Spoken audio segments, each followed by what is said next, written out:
Olá, meus príncipes e minhas princesas do quarto ano A, tudo bem com vocês? Olhem só, hoje nós vamos fazer uma revisão da unidade 3 de matemática, tá bom? Para fixar mais o conteúdo na cabecinha de vocês, ok? E eu peço, por favor, depois da aula de hoje, se ainda continuar alguma dúvida, vocês podem me procurar no particular, pelo WhatsApp, tá bom? Fica mais fácil para a gente se comunicar. Então, se depois dessa aula vocês continuarem com alguma dúvida, vocês, por favor, me procurem para que a gente possa sanar essa dificuldade que vocês possam ter, ok? Vamos lá? Prestem muita atenção, tá bom? Nós vamos começar na página 106 do livro complementar, que é aquele livro mais grosso. Peguem, então, o livro de vocês na página 106, ok? Inicialmente, vamos falar sobre a diferença entre segmento de reta e reta, tá bom? Nesse primeiro caso, pessoal, nós temos o segmento de reta, tá bom?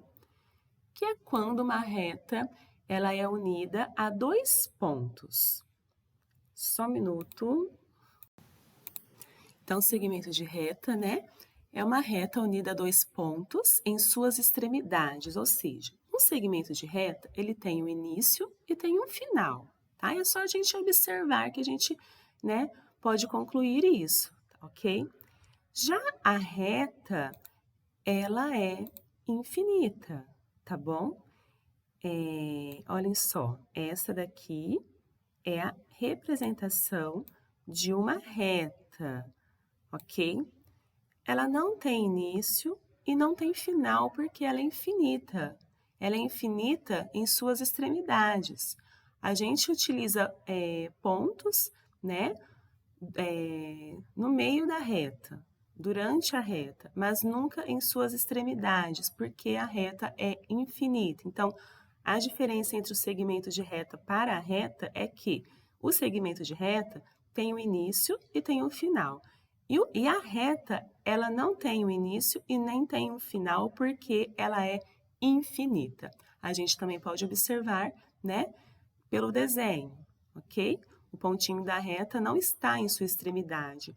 Por isso, né, a gente pode concluir que ela é infinita.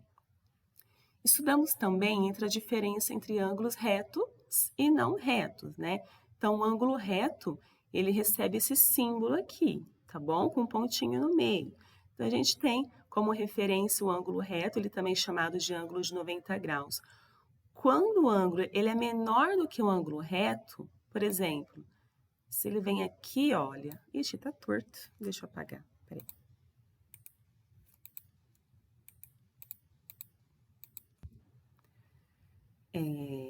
Se ele é mais fechado, pessoal, o que acontece? Ele é um ângulo menor do que um ângulo reto. Se ele vem aqui, como nesse caso aqui, né, que aparece ao lado. Agora, se esse ângulo ele é mais aberto, como nesse exemplo que eu coloquei aqui, olha, né? Ele será um ângulo maior do que um ângulo reto. Então, a gente coloca sempre um ângulo reto como uma referência, tá bom? Para a gente saber qual ângulo que não é reto, é menor do que um ângulo reto, que no caso é mais fechado, tá? E qual ângulo é um ângulo maior que um ângulo reto, que no caso é um ângulo mais aberto, ok? E o que são retas paralelas, concorrentes e perpendiculares? Então, olhem só, vamos observar, pessoal. As retas paralelas, elas não se encontram, tá? Elas não podem se encontrar. E elas precisam ter a mesma direção, ok? Elas precisam ter a mesma direção, elas não podem se encontrar, mas elas podem ser de tamanhos diferentes, tá bom? Então, as retas paralelas, elas não se encontram, mas elas precisam ter a mesma direção, tá bom? E elas não podem se cruzar, né? Elas não se encontram, obviamente, elas não podem se cruzar. As retas concorrentes, elas possuem um ponto de interseção, ou seja, elas se encontram em um ponto, tá? E as retas perpendiculares são quando essas retas concorrentes se encontram, tá? E formam ângulos retos. A gente pode observar aqui, né, nas retas perpendiculares, que é esta última representação, que formaram-se ângulos retos, né, durante esse ponto de interseção que ocorreu. Então, retas concorrentes é quando as retas se encontram em um ponto, e as retas perpendiculares é quando as retas se encontram em um ponto e formam um ângulo reto. Tudo bem? A gente aprendeu sobre localização em planta baixa, em malha quadriculada e em croquis de mapa, né? Aqui no caso, né, que Renato quer chegar ao Museu de Ciências, qual a direção que ele deve tomar? Nós aprendemos sobre isso, né? E o que são polígonos e suas medidas de perímetro e área. Então, olhem só, a gente aprendeu sobre ângulos, né? E também sobre os lados. Então, para a gente saber qual é o nome do polígono, a gente precisa contar quantos lados ele tem, né? Porque dependendo da quantidade do polígono, ele recebe um nome diferente, assim como nós vimos nas aulas passadas, tá? O encontro de dois lados forma-se um vértice, ok? E também o ângulo. Tudo bem, pessoal? Então, o encontro de dois lados forma-se o vértice, ok? Agora, nós vamos fazer alguns exercícios também de revisão da página 228. Vamos lá? Já chegaram na página 228, pessoal? Vamos lá? Vamos rever alguns exercícios para fixação. Então, vamos lá. Exercício 1.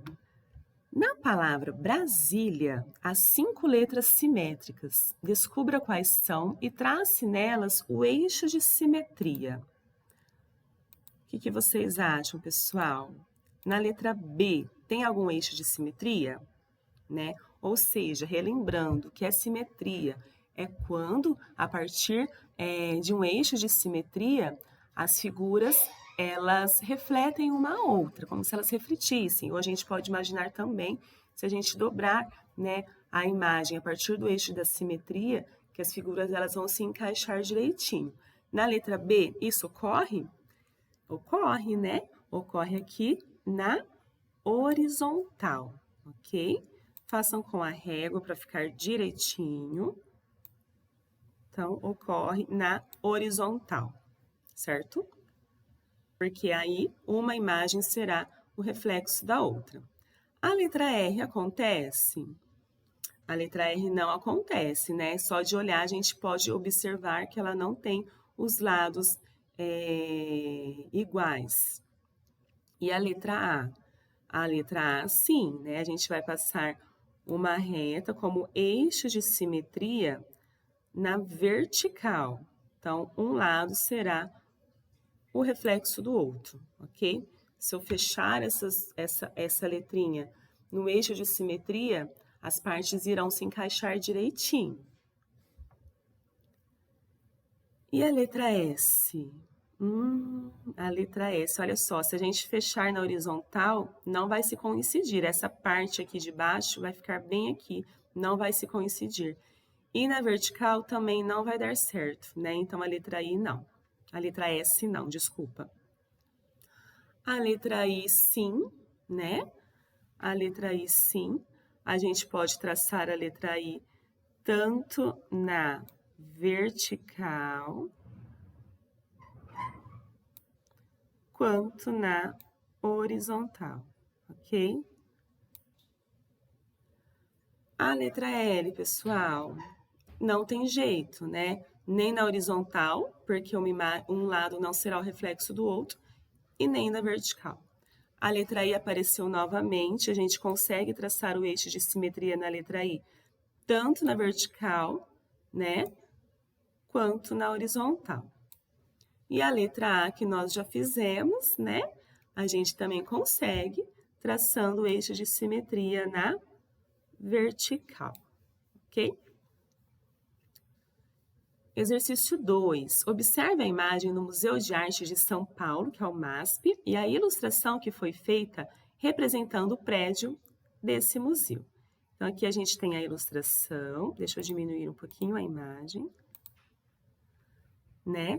E abaixo nós temos uma representação. Olhem aqui, né? Na parte de baixo nós temos uma representação.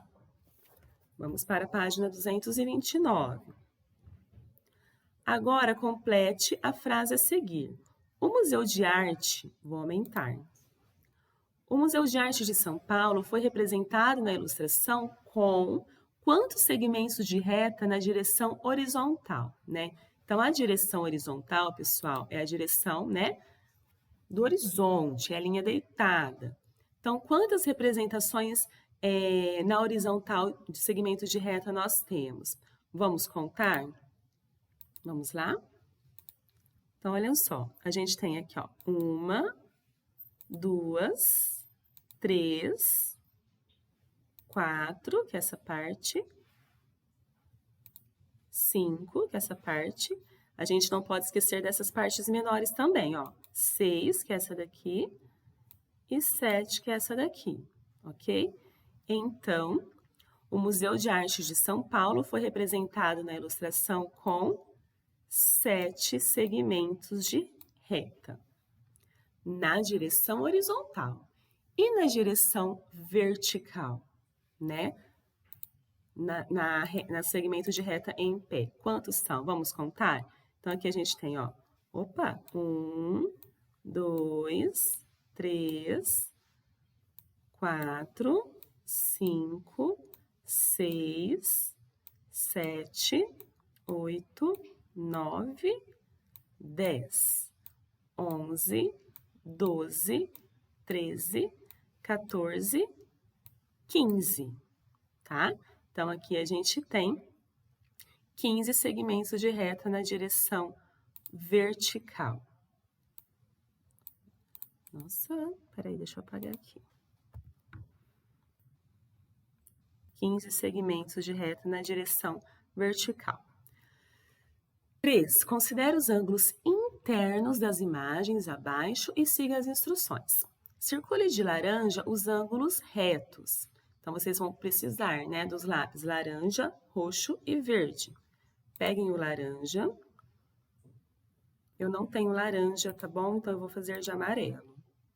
Os ângulos retos, pessoal. Então, a gente vai circular os ângulos retos.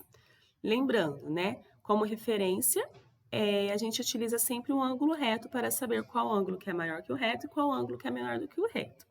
Aqui no triângulo, a gente tem algum ângulo reto? Aqui a gente não tem, né? E nesta outra figura, no retângulo, aqui a gente tem. Vamos circular? Olha, 1, 2, 3, 4 ângulos retos, ok? A gente vai circular de laranja. Então, tá. Então, a gente já tem o ângulo reto, né? Para a gente visualizar melhor. Aqui, pessoal, então, no triângulo, nessa imagem ao lado, a gente pode observar que esse ângulo é maior ou menor do que o ângulo reto, né? Que está ao lado aqui desse retângulo, pessoal. A gente pode observar que é menor, né? Então, se é menor, a gente vai circular de verde. Eu também não tenho verde aqui nas minhas canetas. Deixa eu ver se eu encontro. Ah, tem sim. Desculpa. Então, eu vou circular, né, os ângulos menores do que o reto de verde. Então, vamos lá. Aqui no triângulo primeiro. 1, 2, 3. Ok? Vamos observar agora a figura abaixo, tá? Qual que é o nome dessa figura? Vamos contar os seus lados para a gente saber. Ó, essa figura tem 1, 2, 3, 4, 5. Então, é um pentágono, tá bom? Vamos observar então. Olhem só. Aqui no pentágono, a gente tem, olha o ângulo reto como que é. Esse ângulo é maior ou menor do que o ângulo reto, pessoal? Ele também é menor. Então, a gente também vai circular de verde. Então, olha. Opa, aqui também deu errado. Vamos lá. 1, 2, 3, 4, 5. Os seus 5 ângulos são menores do que o ângulo reto, tá bom? E nesta próxima imagem, qual que é o nome desta imagem? Vamos contar? 1, 2, 3, 4, 5. Também tem 5 lados, então também é um pentágono, ok? Vamos lá. Aqui a gente tem ângulo reto. Observem aqui embaixo os ângulos retos, né? Os ângulos retos a gente precisa circular de laranja. Vou continuar aqui de amarelo como eu fiz em cima, tá bom? É de laranja. Então, olhem só. 2 ângulos retos aqui embaixo. Vocês vão circular de laranja. E aqui em cima a gente tem um ângulo menor do que um ângulo reto, tá bom? Olhem só o ângulo reto como que é. Esse ângulo é menor do que um ângulo reto, tá? E esse ângulo aqui, pessoal, ao lado, ele tem uma abertura maior do que o ângulo reto, né? Então, a gente vai circular olhem só, circule de roxo os ângulos maiores que um ângulo reto. Então, se ele tem uma abertura maior, a gente vai circular de roxo, certo? Peguem o roxo, então, para vocês circularem. Então, aqui, ângulo maior que o ângulo reto, e aqui também é um ângulo maior do que o ângulo reto, tá bom? Então, sempre tenham na cabecinha de vocês como referência o ângulo reto. O que for mais fechado é menor do que o ângulo reto, e o que for mais aberto será maior do que o ângulo reto. Tudo bem? Vamos para o exercício 4. Observe a imagem a seguir e responda, né? É uma imagem da Ponte Estaiada de São Paulo, capital. As retas que passam pelos cabos de aço da ponte são paralelas e por quê? Né? Então, vamos lembrar o conceito de retas paralelas. Retas paralelas são retas que não se encontram, mas que possuem o mesmo sentido, né? Então, essas retas, elas não podem se encontrar, porque se elas se encontrarem, elas serão retas concorrentes e não paralelas, tá? Vamos observar se essas retas se encontram? Então, olhem só. Deixa eu pegar outra cor de caneta. Aqui a gente tem, né? Vamos observar esta reta desse lado com esta reta desse lado aqui. É, filha. A gente pode observar esta reta, se ela continuar, o que vai acontecer? Ela vai se encontrar com esta reta desse lado aqui. E o mesmo vai acontecer com todas as outras retas, certo? Elas vão se encontrar ao chegar aqui, né, na extremidade. Elas têm uma extremidade. Portanto, pessoal, elas não são retas paralelas. Por quê? Porque elas se encontram. As retas paralelas, elas não podem se encontrar, tá? Então, vamos responder. As retas que passam pelos cabos de aço da ponte são paralelas? Não. Por quê? Pois elas se encontrarão, ok? Vamos lá? Tá? Combinado? Então, vocês podem responder, não são retas paralelas, pois elas se encontrarão, ok? 5. Na malha quadriculada a seguir, os quadradinhos têm 1 centímetro de lado. Desenhe um retângulo com perímetro de 16 centímetros e área de 12 quadradinhos. Então, pessoal, perímetro de 16 centímetros significa que quando a gente somar os lados da figura, tem que ser igual a 16, certo? E perímetro, então, com 16 centímetros, significa que quando a gente contar cada quadradinho em seu contorno, tem que dar igual a 16. E quando a gente fala de área de 12 quadradinhos, significa que dentro do meu desenho, ou seja, na minha superfície, eu preciso ter 12 quadradinhos, tá? Então, vocês podem fazer uma pausa para fazer essa atividade, para desenhar, e depois vocês voltem a assistir, combinado? Olhem só, se vocês já pausaram, pessoal, vamos ter como referência, em primeiro lugar, a área, porque na área eu preciso ter 2 quadradinhos com a superfície, certo? Então, olhem só, eu vou fazer e depois a gente conta para ver se vai dar certo o perímetro, tá? Então, olha, deixa eu pegar a reta que vai ficar melhor. Só um minutinho. Ok? Então, aqui a gente vai ter, ó, 2 quadradinhos, 2, certo? 3, 4, 5, 6. Então, se eu tenho 6 embaixo, eu vou fazer 6 em cima, porque 6 mais 6 vão dar 12 quadradinhos, certo? Tudo bem? 7, 8, 9, 10. Peraí.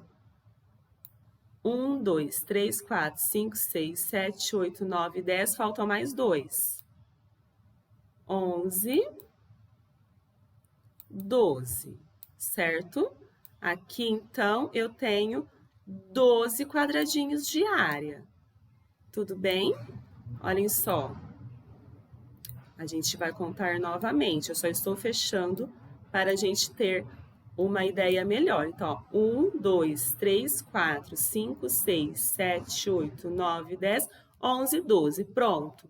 Eu já consegui os meus 12 quadradinhos aqui de área, certo? Vamos ver, então, se eu conseguir os 16 centímetros de perímetro. Vamos contar agora o seu contorno. Ó. 1, 2, 3, 4, 5, 6, 7, 8, 9, 10, 11, 12, 13, 14, 15, 16. Deu certo, né? Então, eu tenho um perímetro de 16 centímetros, ou seja, eu contei o seu contorno, né? A medida do seu contorno, e deu 16. E a área, que são os quadradinhos, né, da superfície, da parte de dentro, deu 12. Então, eu consegui. Mas vocês podem fazer de uma maneira diferente, não precisa ser igual a minha, tudo bem? Agora a gente terminou as atividades do livro. Vamos fazer, então, um mapinha mental de revisão.